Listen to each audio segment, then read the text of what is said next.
Was by far the longest living former president. Tonight, the nation continues to pay tribute to former President Jimmy Carter, who died yesterday at the age of 100.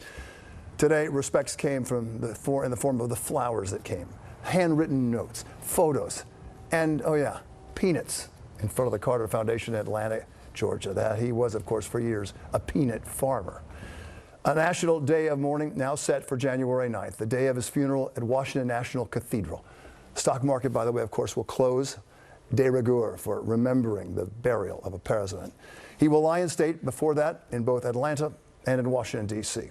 In his century of life, Carter's kindness and goodwill touched countless Americans and people around the world. And that, of course, includes many in New York City, many who wanted to share their stories of the former president. Eyewitness News reporter Lauren Glassberg speaking to a resident of a home Carter himself helped to build as part of Habitat for Humanity. She's live in the East Village for us. Lauren. Bill, really incredible that just 3 years after leaving the White House, President Jimmy Carter found himself here in the East Village on East 6th Street between Avenues C and D, rehabbing the building behind me. It is called Mascot Flats, and it is the first of many Habitat for Humanity projects that he worked on right here in New York City. Thank you for what you've done for me, my children. You know, I came here as a single woman. I'm sorry, I'm crying.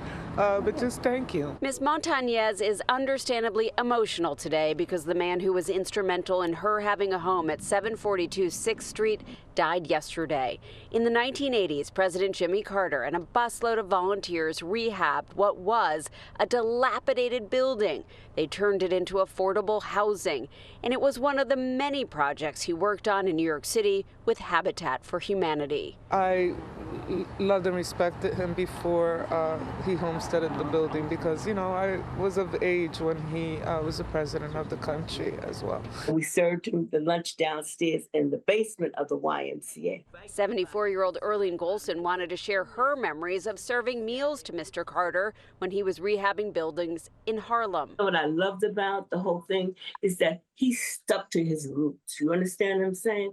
No matter how high he rose, he always kept his humility, his humbleness. He kept his boots on the ground and kept his work on the ground with the people. All told, Carter worked on 4,500 homes alongside 100,000 volunteers. The sweat equity that he made alongside the families, alongside the volunteers, I mean, it just talks about how we're all in this together.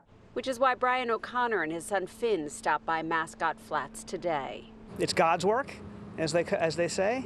If there's a little bit of Jimmy Carter in all of us, I think we'll be a lot better off moving forward.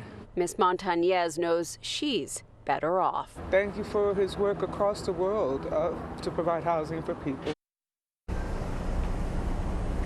And he worked well into his 90s, which is really incredible. Tomorrow, Habitat for Humanity will be raising a banner for President Carter in his honor, in his memory, and a tribute to his dedication of community service.